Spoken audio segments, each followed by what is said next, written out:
Republicans seem to believe the fight for House control in next year's midterms could come down to Texas, as President Trump has suggested. And today, state Republicans there released a new map that redraws congressional districts to give the party an edge in 2026.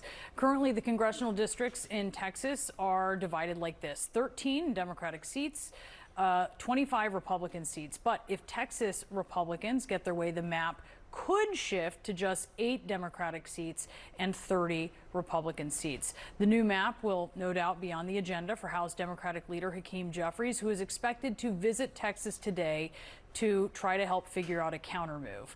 We're joined by Ann Johnson, who is a Democratic member of the Texas House representing the Houston area.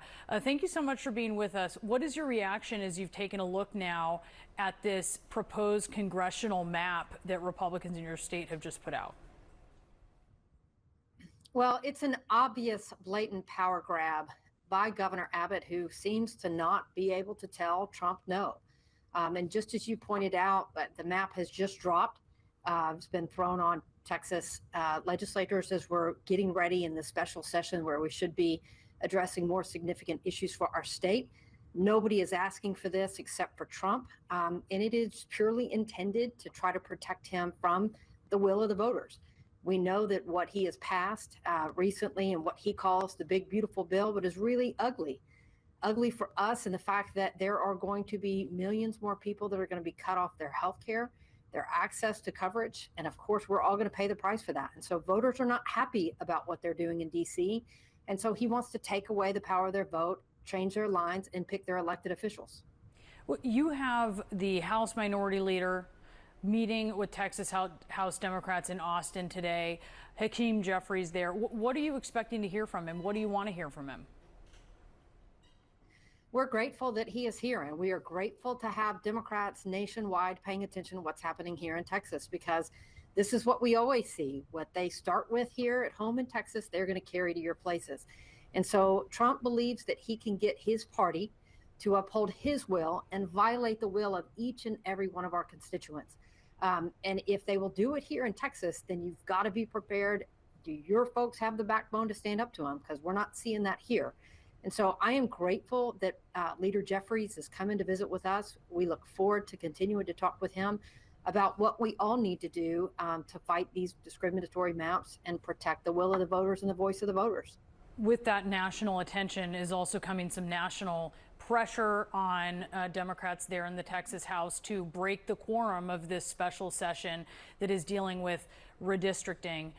It's also a special session that is dealing with the state's flood response, which is something that broadly Democrats certainly want. Are you planning, as Democratic members of the Texas House, to try to break that quorum? Are you planning to walk out? Well, I'll be in Kerrville tomorrow as part of the committee that is looking at the tragedy that happened in Central Texas, which we're going to continue to work on what we should, which is to try to bring relief to those families that have suffered, but more importantly, to try to have good policies that will prevent this in the future. Policies of which Democrats have been advocating for and asking for some time.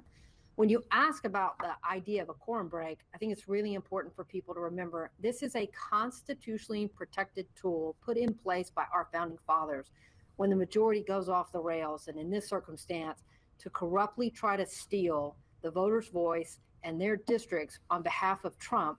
And then I think Democrats in Texas are prepared to do whatever needs to be done to try to advocate and uphold the voters' right to have their voices heard.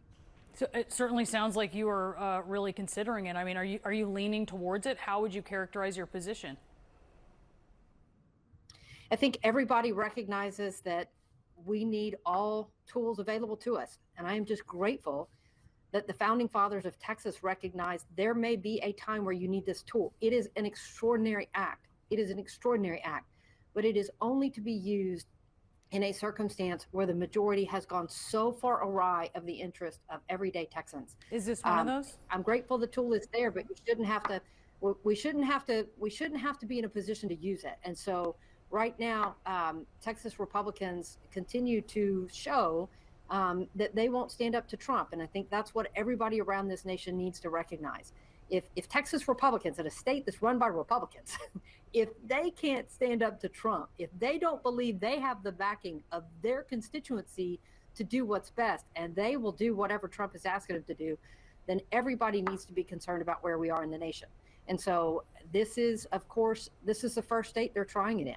And I do think it's incredibly important that Democrats have available every tool and be prepared, depending on what happens, to stand up for the voices of every constituency in Texas. Democrats have tried quorum breaks twice, and it hasn't worked, actually, which you're certainly aware of. I think maybe some people looking in on your state are not. Do you have concerns, even if you did use it, it might not work? Well, even if you just look at the process, right? Governor Abbott can continue to call us back. He has the mechanism to do it. And so again, does Governor Abbott, is he interested in keeping a coalition of people in Austin to solve the crisis of the floods and address the issue of 137 people dying? Or is he more interested in the House debating a power grab and stealing 5 seats away from the people of Texas? This is really up to Governor Abbott. All right, State Representative Ann Johnson, thank you so much for being with us. Thank you.